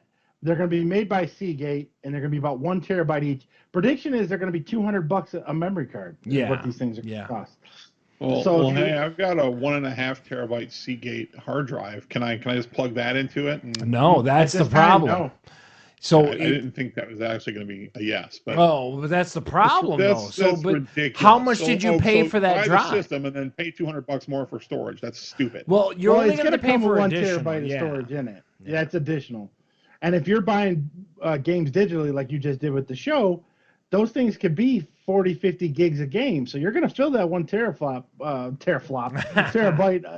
up pretty quick. It's not going to, you're going to need one of these damn cards, which is going to be another $200, which is bullshit. Yeah. Where I could get a external hard drive on sale for $50, I got to give them $200 for their special memory card or whatever. Now, on top of that, their big feature they were touting is, so say, Bill, you're playing Madden, and you pause Madden in the middle of a game, and then for some reason you switch to MLB The Show, and you pause that game, and then you switch to some racing game. So what the system's going to do is hold all 3 of them exactly where you left off, and once you launch it, there'll be no loading. It'll go boom, right where you left off. Is that a great feature? Does anyone? I mean, I think it's very niche. I told you this when we kind of talked about it. I believe we talked about it last week. That seems there to appease reviewers. That seems to me that no one's bouncing between 8 titles that they need to, in a heartbeat, bounce back and forth between. It's cool, but like, how often am I going to be playing Call of Duty and then, oh snap, let me go play BV and Madden in the middle of my Call of Duty game? It's purely just a feature to say, look what we can do.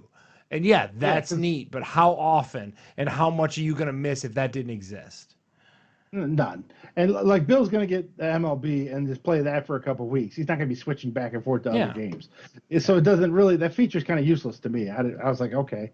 And that was a big one from Xbox. And I did see some gameplay from the new Xbox. They were playing Gears of War 5, the same one that's on Xbox One X. And I got to tell you, Charles, it looked no different than what I've seen already on the One X. Didn't look any different. Now, granted, it's from a video, and I'm not playing it firsthand. And you don't have a side-by-side comparison. So I bet you Digital Foundry, if you go and look, will have an Xbox One X one on one side and the new one on the other. And there's going to be discernible differences. But I would argue that if you walked up and started playing it, what are we missing? So that was Xbox. They're big on teraflops and expansion cards. Now what PS5 wants to do is they are promoting. They forget the teraflops because they have less teraflops, so they're not gonna no teraflops for them. They got 10.28 teraflops, Ooh. not 12. I know I'm But getting an they're Xbox for all promoting- them flops. They're promoting their custom SSD. That's their big thing.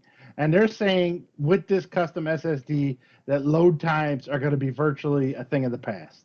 You're going to put in the game, 10-second load at the most, and it's going to be wham right into the game. Do you buy that? Does anyone buy that? Or you think I believe it's possible.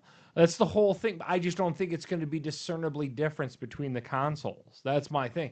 The Xbox is going to have the same feature. So like you can't tout that as like here's our next big push when they're both doing it.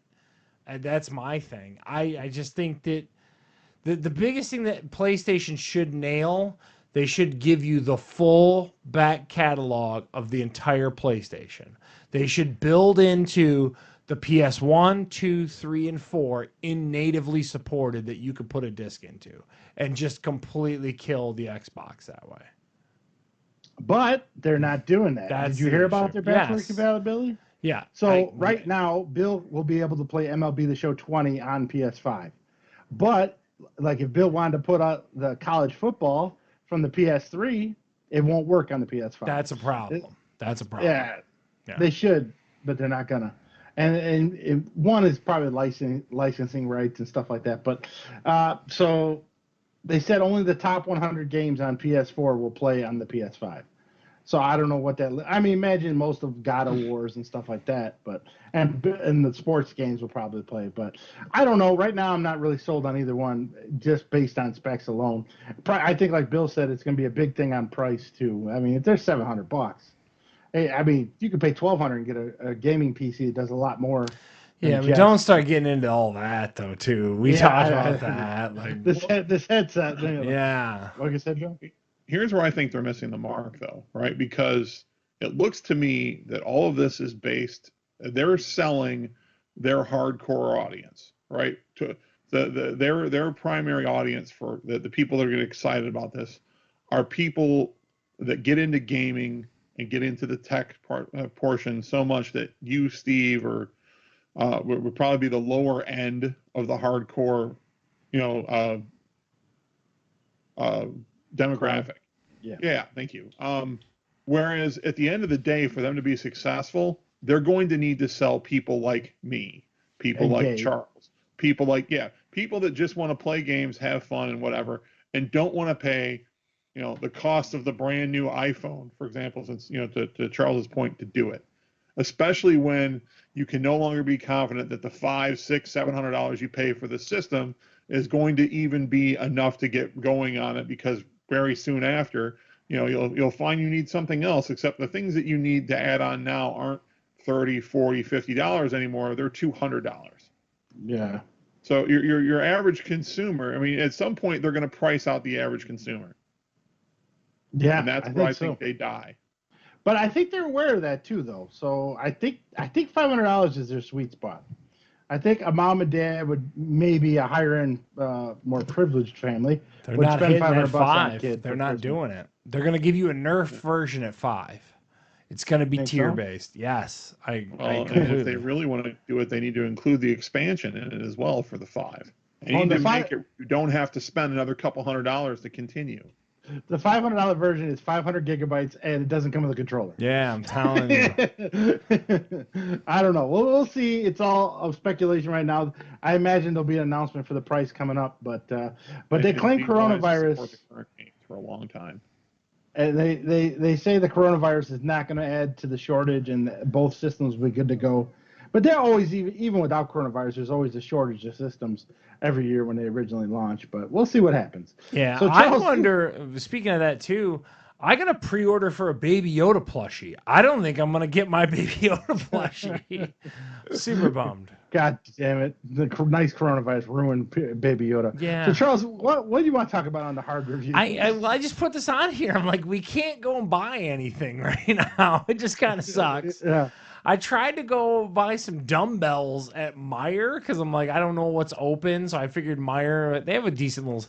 everything was sold out. Everyone apparently had the same theory of like, if you want to stay a little bit, it's just and my other question to you guys, and we talked about it earlier, what is still delivering? Is UPS, eBay, Amazon, all yeah. that stuff? It's Yeah, still they're good, right? all the carriers are still delivering. Okay. And So pretty much every retailer that closed their brick and mortars are still doing online orders. oh, okay. So you can get deliveries to the house, is what we're establishing. Yes, here. yes. Yeah, okay. Yes. I wasn't sure. I did order Dad's birthday gift. I know he's not listening, so I got him that Blackstone cleaning kit and Blackstone grill accessories. And it took 4 days. It didn't take the 2, even though I have Amazon Prime. So it takes a little longer, but you can order on Amazon and they'll send to you. Because I heard that they were prioritizing medical supplies and stuff like that. Yeah, I heard. Crazy. And Bill, did you get your adapter for your laptop and stuff? Oh yeah, well I ended up right when we were ordered to start working from home as of this past Monday, and so I bought a monitor over the weekend prior from Best Buy, and it was like 2-day delivery, so I got it by Tuesday.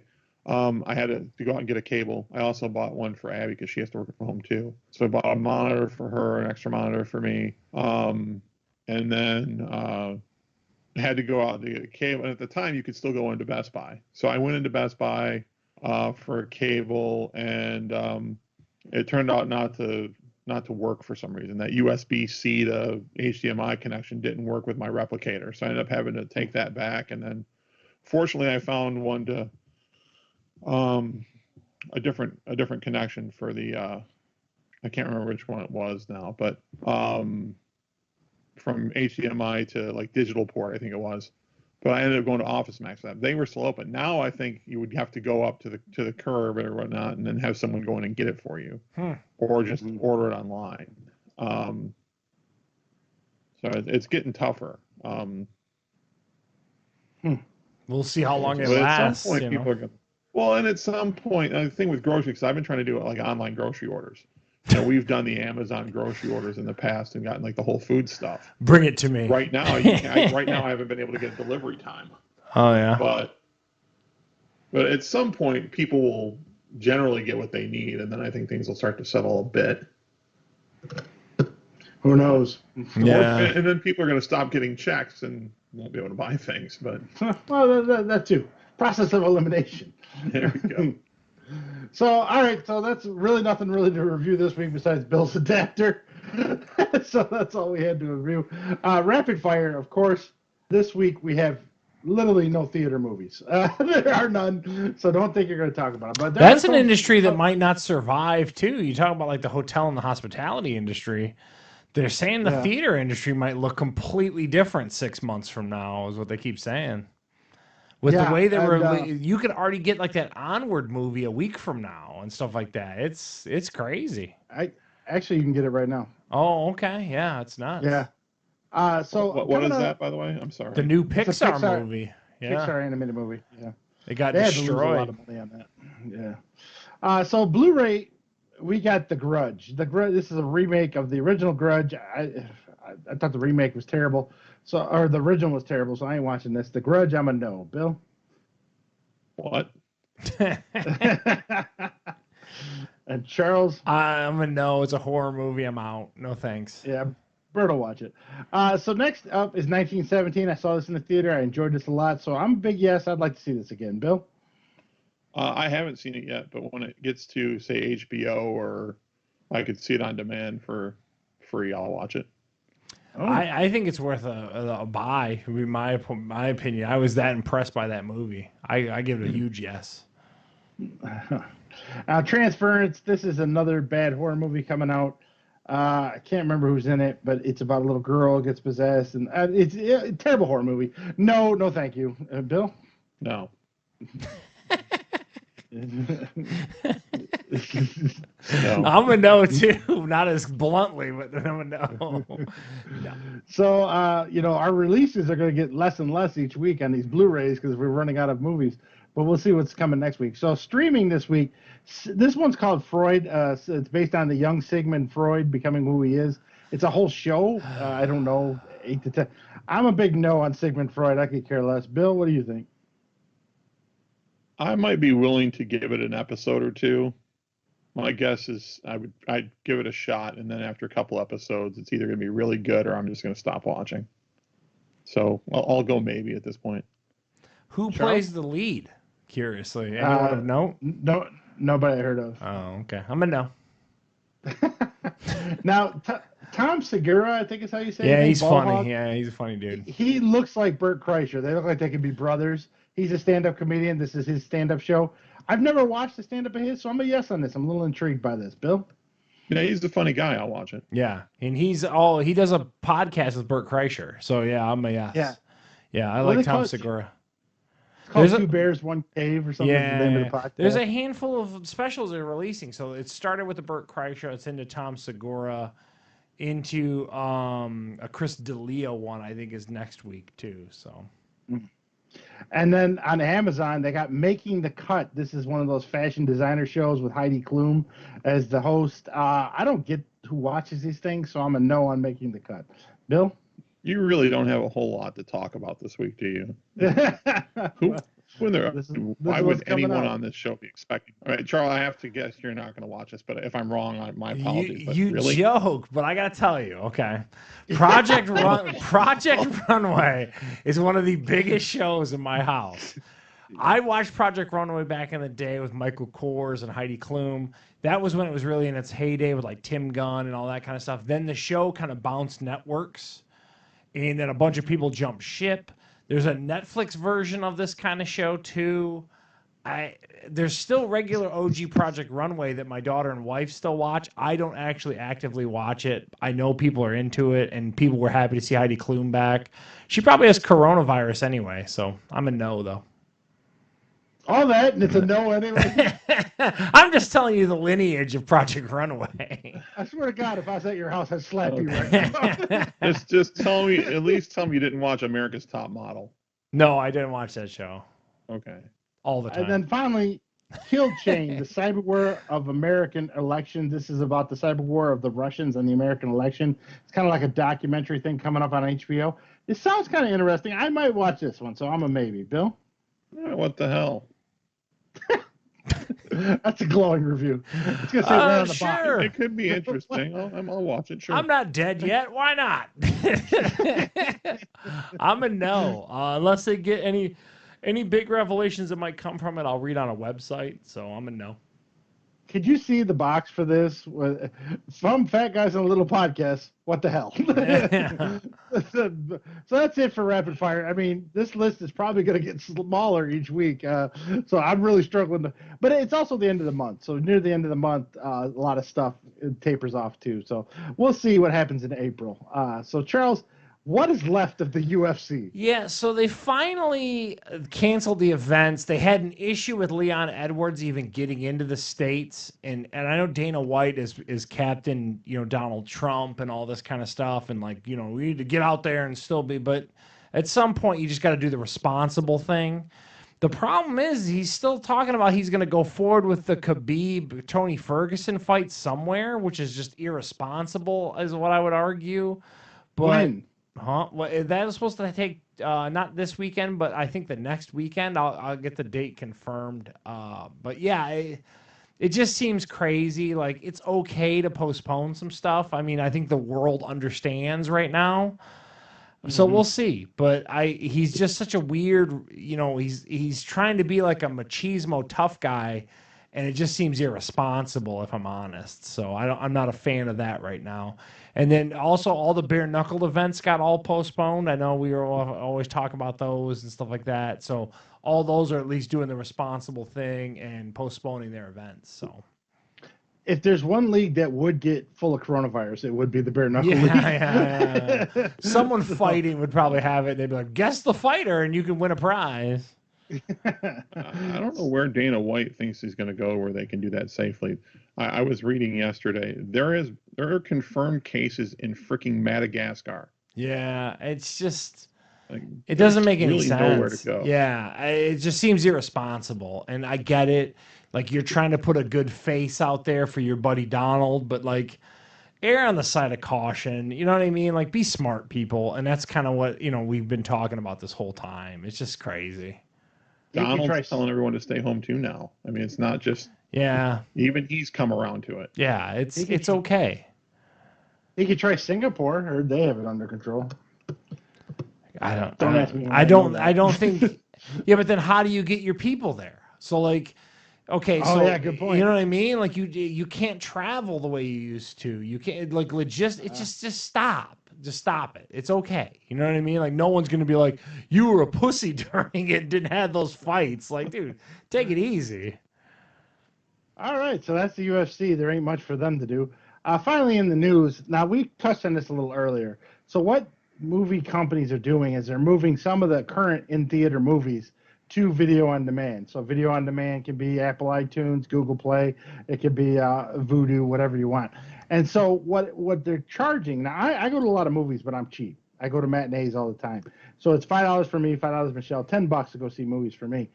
So for these current movies like The Hunt, Invisible Man, and the one coming out, Trolls World Tour, you could pay $20 and you get 48 hours to watch the movies. Would you guys think this is a good deal or bad deal? I gotta tell you, if I'm honest right now, I'd have gave you $20 to see the sequel to The Quiet Place in the comfort of my isolated home right now. I really would have. That movie's worth it to me. I really enjoyed the first one. I was a little bummed when it got delayed and everything. I'd kick you $20 on Apple iTunes to watch it right now. If I'm honest, sure. Bill, what do you think?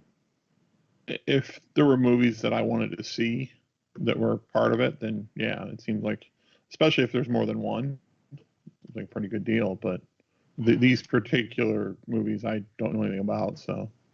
$20 to me feels a little steep. I think $10 might be a little better. And First of all, you make a point to go at the matinee prices. So I would argue that the theaters are only showing those because they want to sell you popcorn. So like the movie theaters or the movie companies don't make any money off of the matinee Steves. They make all their money on evenings. You know what I mean? Like, so they would be crazy if they only sold it. And if you think about it, if you had a family of 4, it's technically the matinee prices. You just happen to go with you and Michelle solo dolo. But like so here's a new Pixar movie. If you had 2 kids and 2 adults that you took to them, even at matinee, I think $20 is right in line. I don't have an issue with it. I just hope that they do it to everything. And I hope that going forward, we eliminate movie theaters. I just think at some point the industry has to change, and this could be the reason that they do it finally. They probably will, which is a bummer. But I do still like the theater experience. But I know it sucks. I know it's headed that way. But well, as you touched on earlier, so the one that's going to this is the Onward, the Pixar movie. Yeah. And also after April 3rd, Chris Pratt let this go on his Instagram, which I don't think he was supposed to. It's going to Disney Plus. That's super cool. Yeah. So they kind of shot themselves in the foot, though. So they're trying to get all this money on video on demand, and then everyone knows you just wait till April 3rd and you can watch it on Disney Plus. Yeah. I imagine they're pretty pissed at Chris Pratt about them announcing that, but that's what Disney's doing as well. Now, Disney postponed Black Widow. They were considering releasing it for $20 on video on demand as well, but they decided to just postpone. Now, Bill, what if James Bond was coming out instead of delayed for $20? Would you pay $20 for James Bond? No, I think it's going to be, what, $20 per movie? Yeah. Yeah. And you want to get them 48 hours. So. Well, if that's really the only way I'm going to see it, if I want to see it in the theater, then yeah. If I want to see something bad enough, that's fine, because I'm not going to be the only one watching it, and there is a certain convenience factor. But really quickly, though, I have a question, Charles, because your point about the theaters needing to close and things needing to change. They do. I also know that you've been a pretty big proponent of seeing IMAX, movies and that in the past. I mean, do you think that in that new world that there should still be a place for that sort of thing, or do you think this needs to go away altogether? I think it needs to go away altogether, because the problem is those movies are so few and far between. There's only, if you look at like the IMAX show, right? If you look at like the new Star Wars, there'd be only like one IMAX or one 3D playing in a day anyway. You know what I mean? Like, I recognize as an individual, I'm in the minority in these scenarios. Like, I'll be the first to tell you, like, I'm a dinosaur with my holding on to 3D love. Steve jokes at me about it all the time. I happen to love it, but like, to me, if I can get rid of all that and just have every new title show up on demand on my Apple TVs, I'm into it. I just am. Like I told you, I'd give you $20 tonight to watch Good Quiet Place 2. No doubt in my mind. I would be sitting there watching that mug tonight in this house. Would you pay $20 for Bond? Yes, I would in that scenario too. I would argue I'd probably see more first run movies that me and you joke about when you break my balls about not going to the theater as much. If you start putting them on Apple iTunes or as soon as they're supposed to release, I don't like going to the movie theater. I'll be the first. I've worked in one. They're an annoying experience. I'm just not into it. I know Steve goes every week, and to me, I've just gotten to that lazy point where it's like, dude, just kick it on my TV. I got a 55 that I'm super happy with. I got surround sound in the living room. I'd love to watch The Quiet Place tonight. I would like that they do both. You could buy it for 20, or I can go to the theater and watch it for 10. I think they should have both. Really. Yeah. When coronavirus is done. Yeah, I don't think theaters are like MJR was selling popcorn. Like, who in their right mind is gonna buy popcorn to take? It's $8 pop. You buy the $8 popcorn because you have no choice while you're there. Like, no one's like, you know what's true. good? The $8 popcorn. Like, kiss my ass. Especially because you can buy microwave movie popcorn now, so it's like, why would I pay $8 for that? Yeah, I'm telling you right now. I tell those studios right now, I'll give you $20 tonight. Give me 24 hours with the new Bond, and give me 24 hours of that new Quiet Place. I'll give you $20 tonight in this sucker, no doubt. I don't want to see theaters close, really, because I mean it's a good job for teenagers and stuff to have during the summers and stuff like that. Leave it open. I think they should do both. Charles should have his option to watch at home for $20, or I can go to the theater and see it. I think they could do both, but I know greed's gonna. That's the problem. At the end of the day, there'll be a handful of, like, AMC will struggle to get by. You could probably make the same argument for the industry I work in. The problem is with these industries, they don't adapt. So, like, again, granted, you put nicer seats in theaters, but like it's still so ridiculously expensive. Yeah, Steve goes early in those matinees and stuff, and the same thing can be said for these hotels. You started nailing people with these resort fees. You didn't adjust rates based on occupancy. You still thought you had a better value. It's at some point, like, you shouldn't pour one out for these corporations is what it boils down to. And I get your point. That's true. People need jobs and all this kind of stuff, but like, at the end of the day, capitalism exists in both directions. Yeah, you can make your money when it's good, but then don't let me pour one out when it's shitty. You know what I mean? Yeah. So there's a little look at the movie futures. And Charles, did you get a chance to see the new Lego Mario set? Yeah, and I'm with you. As you put it on here as a weird new Lego set. It's got like weird emoji things that Mario's face has got like a dot matrixy kind of. Yeah, he looks like a big square potato. I don't know what's going on. I don't know. I'm all for like a regular Mario set with like something that works in Legos and stuff, but I don't know what this is. Like, this is weird. Yeah. Well, I guess they're trying to go for interactive, something different than regular ones, so younger kids would like it. It's Bill. It's like a set you set up, and Mario's got a little touch screen, and as he goes over certain sets, different things happen. His face emotes and stuff. It's like a Tamagotchi in a weird way. Yeah, it's weird. Yeah, I'd be curious to know if Lorna would like it or not, but it looks very odd to me. I mean, most kids who play Mario are going to play it on the Switch anyways. Yeah. So I thought that was weird. Now, Bill, you kind of mentioned essential businesses being open, and this is where this one comes in because this is pretty funny. GameStop declares themselves as an essential business during the outbreak, and they said they are not going to close their locations. So you cannot go to Best Buy, Bill, but you can go to GameStop and get you a PS4 game because it's essential during this time. Their CEO came out and said that they carry wires and adapters and stuff that people need for their phones and electronics while they're on quarantine. There's a little truth to that, but does that people feel like if they close their stores, they'll never reopen? What do you guys think? I think GameStop's a terrible company, and I'm glad that they're closing. And I don't know how you declare. I don't think it should be up to the individual business owners to declare what's essential and not. That's my thing that doesn't make any sense in this pandemic. You're leaving it up to the greedy corporate people to determine what can close and what can stay open. That's never a good scenario. Well, and it's not up to the corporations to determine what's essential and what's not. These states and local, municipalities, cities and whatnot are setting guidelines as to what is and what is not essential. I agree with you. GameStop's a horrible company. I will pour nothing out for them, but I think they're digging their own grave here. This is the amount of overall, I mean, the penalties and all that they're going to incur in the process of trying to fight this is probably more than they can withstand anyway. It's an antiquated model. They're crap. I good riddance, because I think this is probably going to be the end of GameStop, and I'm not going to. I'll probably laugh when I hear about it. Yeah. There was a moment when they were Funko Land when we were kids, where they'd give you actual money for your games. I thought they were okay. Once they switched over to GameStop, boy, they terrible. Can't stand that damn company. I guess we're showing our age because most kids won't even know what Funko Land is. So, and this one, Bill's not going to know anything about, but Mandalorian Season 2 with his Baby Yoda. Apparently, you're going to get Ahsoka coming to Mandalorian Season 2, played by Rosario Dawson. She's from the Clone Wars animated series that Charles loves so much. The show sucks.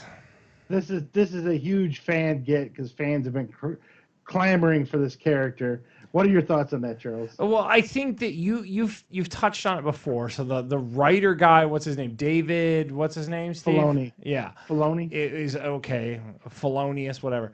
He is attached to the Mandalorian series. All of you Iron Man people that Mark Maron are in love with the clone series, and it's awful. Holding up Jesus. As they're holding up Jesus. It is not good. It is total fan service, but granted, a lot of Mandalorian is fan service. So, who am I to complain? Whatever. I don't care. So, if they're going straight fan service, how long before Boba Fett shows up? It's got to happen. It's got to. Yeah. They already did like the reveals and stuff, so we'll see. It's such a good show, but I think it's such a good show because of my love of Baby Yoda. I don't know. You have an unnatural love, dude, as a grown man for Baby Yoda. Love him. Yeah.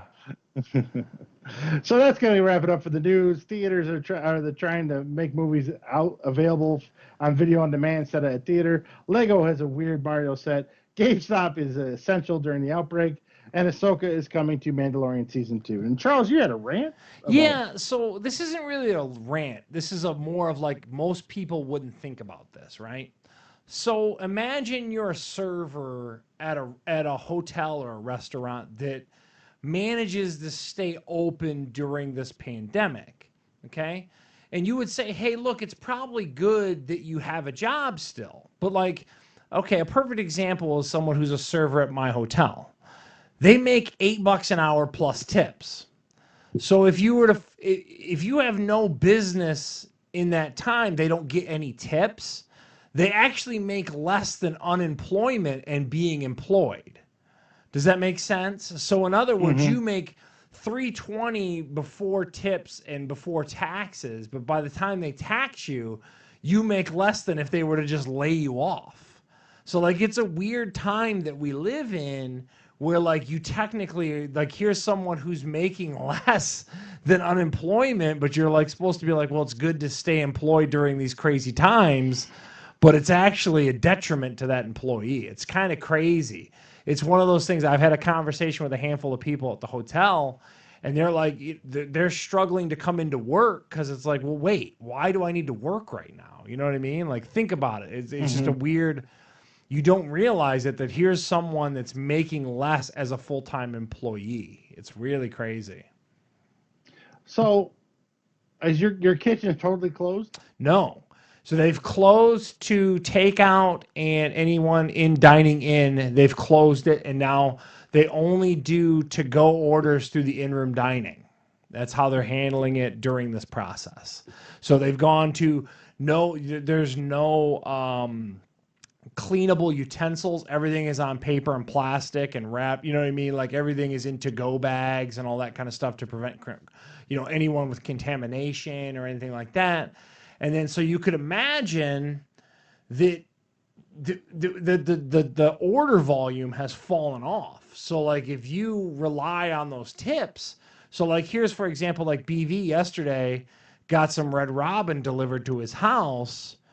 You know, how often is that Red Robin delivery guy delivering at this point? You know what I mean? Like, so they're probably making as much, if not less than unemployment. It's crazy. It's a weird, and I'm not saying you should pour one out for them. It's just one of those things you don't, you hear it and you go like, this is crazy. Like it's a crazy scenario. Well, those $1,000 Trump checks are going to help them. Yeah, you know, and 2021, and when those start rolling out to people, it's gonna be great.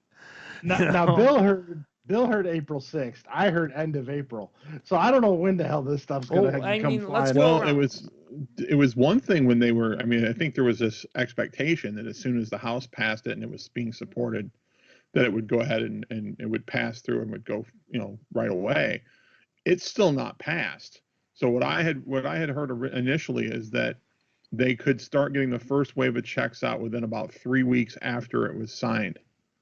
And so if we're still another week or so away from having a pass, assuming that it does pass, because from what I understand, the big concern here is that there's a significant chunk of the stimulus that would go to businesses, and the Democrats that are opposing it are saying that it's just throwing unnecessary money to corporations. And so, I mean, that's what, and I don't know enough about the details to have a position on one way or the other, but it's enough of a sticking point that it could very well hold it up. It probably won't, keep it from getting done completely. They'll eventually get to a compromise because they kind of have to. But I mean, we could be another week before this thing gets passed, and then next thing you know, you're right around the initial tax day or a little bit after before you would ever see anything.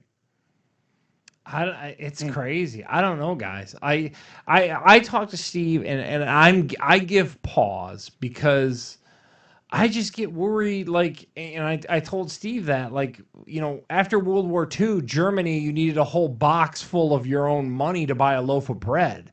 I don't know. And again, I'm not Steve Mnuchin. I'm not an economist. I just get worried that, like, printing and giving money to people is not necessary. I don't know how to fix it. I'm not that smart. You know what I mean? Like, I'm just saying, like, it's crazy to me.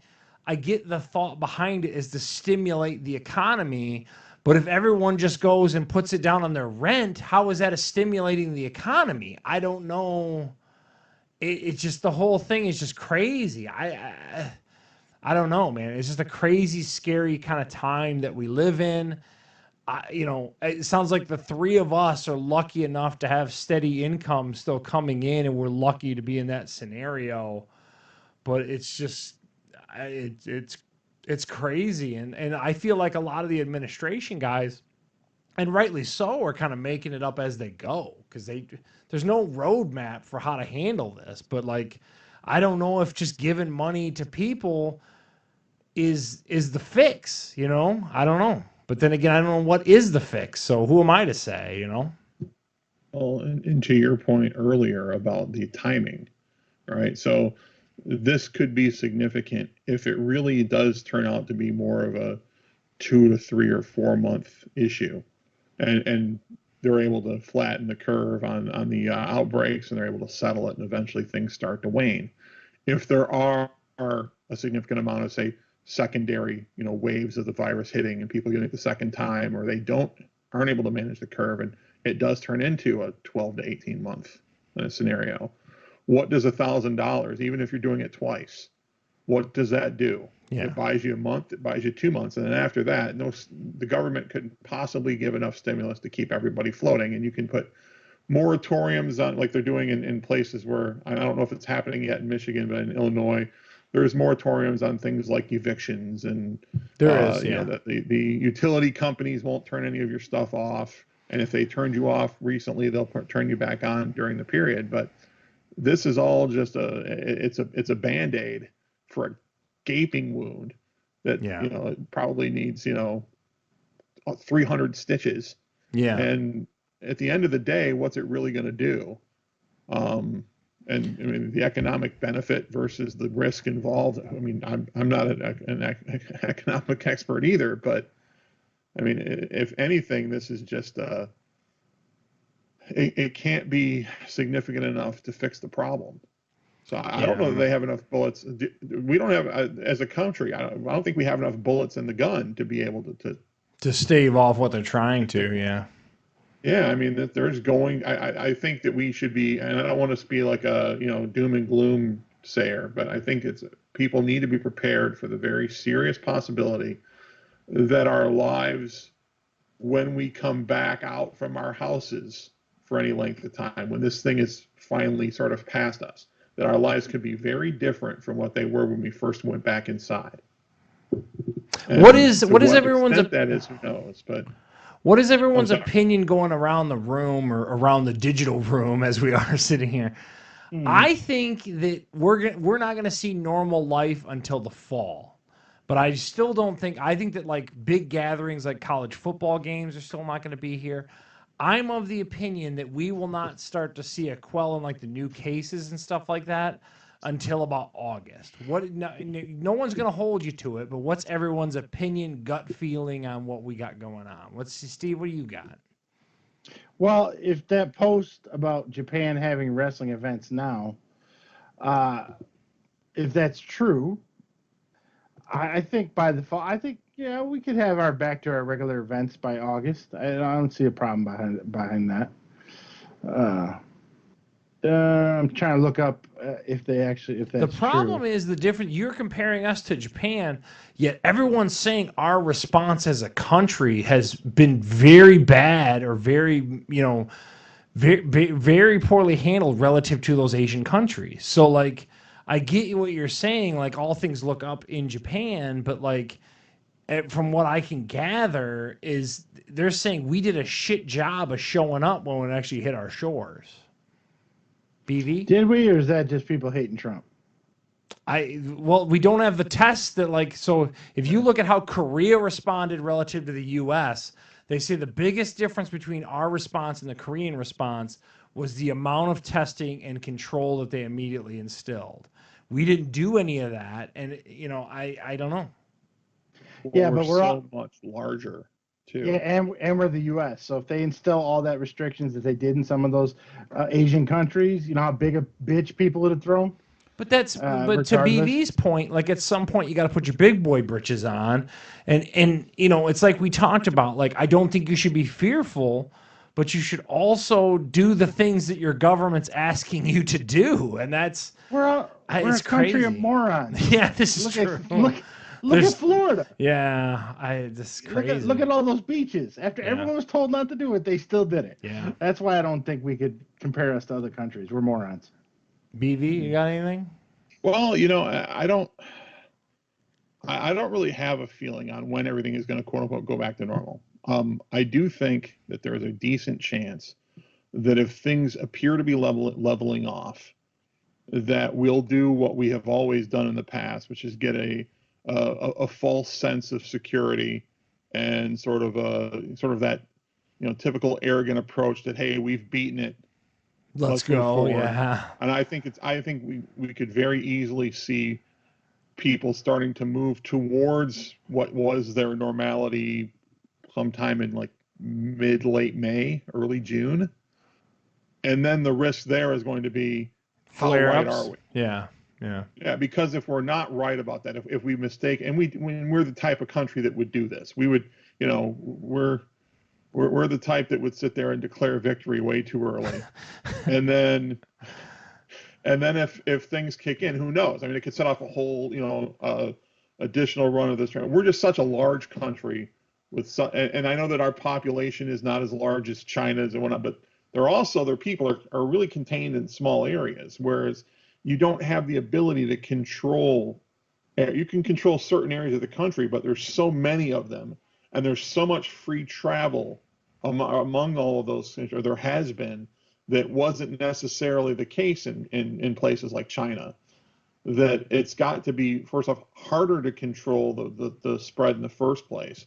And we're so cavalier about, common sense versus our rights to be able to go and do what we want to do and our sort of general our tendency to poo-poo everything and, oh, well, this is just a flu, it's not a big deal. And yeah, I mean, for a lot of people that get it, it won't be that big of a deal. But I mean, they're talking worst case scenarios where basically 40 to 70%, probably on the lower end of that. But even if 40% of all the Americans test positive for this or end up getting hit with the virus, and we have a 1 or 2%, death toll. That's still 3 right, million so, people. Yeah, we're talking about millions of people that still die. Yeah. And we're talking about families that are affected with people that their loved ones that die that you can't even have funerals for because it's not safe. Where are you going to bury all of these people? Are we going to start just putting bodies in, mass, massive,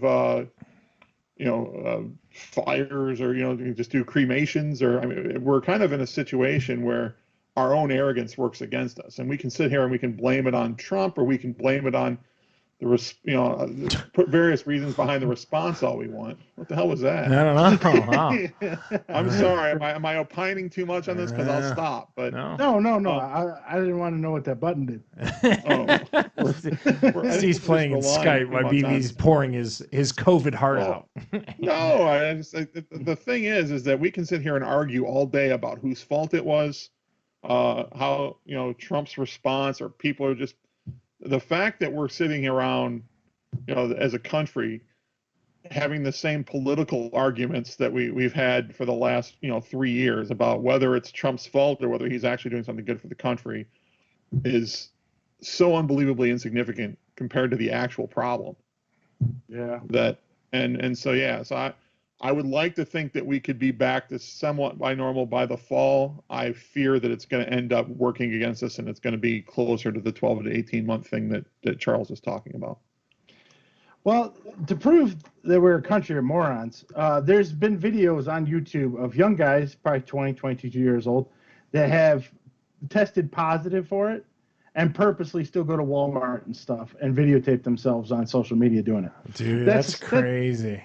That's the country of morons we live in. Yeah, it's crazy. Jesus. So you can tell me Trump could have done this, Trump could have done that. We're a gang of idiots. All of us. So we talked about it last time we all got together. What's everyone's temperature on like how scared you are on a scale of 1 to 10, or how impacted, or how, you know what I mean? Like, where are we at? Are we at a Steve 6 on the COVID-19? Where's Steve at? Where are you at? Well, what was it last time? 3? I think you were 3, yeah. Yeah, well, now that it personally affects me and I can't go to work Monday, I'm going to go up to a 5. Oh, okay. Okay. Say shit. BV, where you at?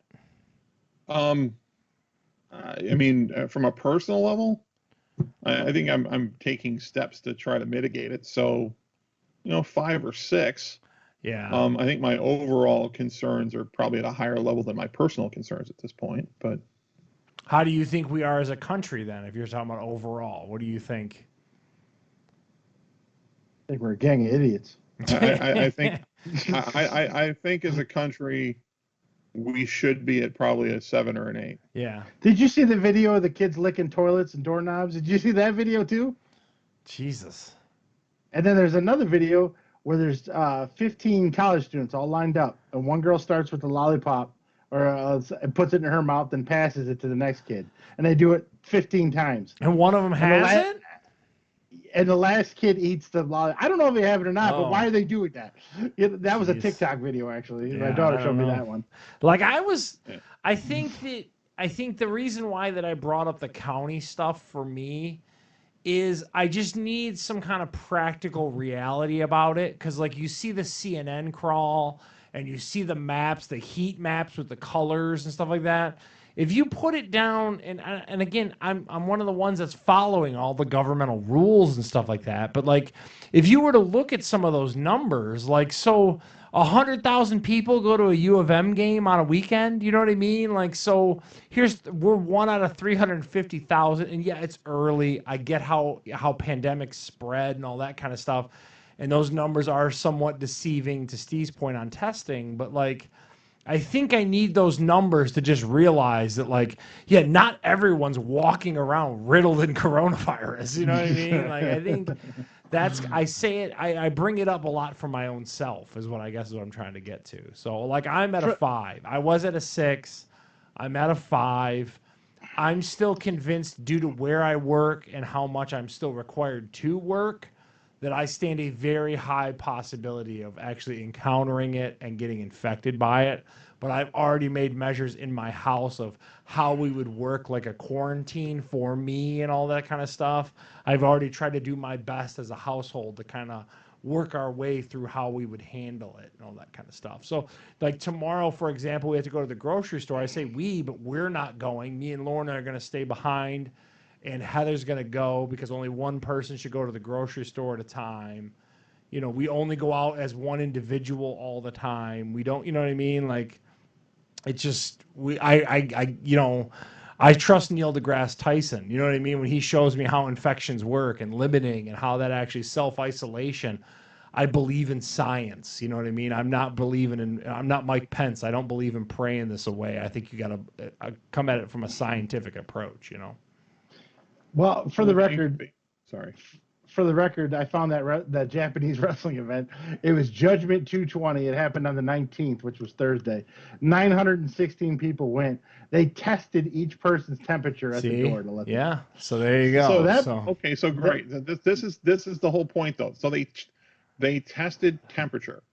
Yeah. And that's that. But they checked temperature. So the incubation period on this is what, anywhere between 5 days and 2 weeks. Yeah. So, like, to your point about your measures with your work, right? The likelihood is that you're going to have it a multiple number of days before you actually know you have it or get any symptoms. And by then, your kind of individual quarantine in the house is probably useless anyway. I agree. Well, the weird thing is, unless you're already doing it now. No, I'm not. I'm not isolating myself, but they say that, to your point, I still have to come at it and try to do my best. The biggest thing is I don't want to be around like an old person. I understand that I'm of an age where, I can still get it and still be kind of okay with it. And I'm not saying I'm delusional and saying that I couldn't bring up like a bigger medical issue that I have that I just don't know. But odds are I will be okay. The problem is if I go to my dad's house, who's 146 years old, and he happens to get it from me, I wouldn't set foot in an old person's house right now, to your point, BV, of like the exposure rate of it. You just don't know. But like I'm essential, so I can't tell my job, you know what I mean? Like I'll be at home. It's tough. It's a tough dance. The weird thing about that wrestling where they took the temperature is all anally. No. So there's that. It took a long time to get in the door because of that. I'm just saying. Anyway, that's gonna wrap us up. Steve will be touring his local comedy hotshot.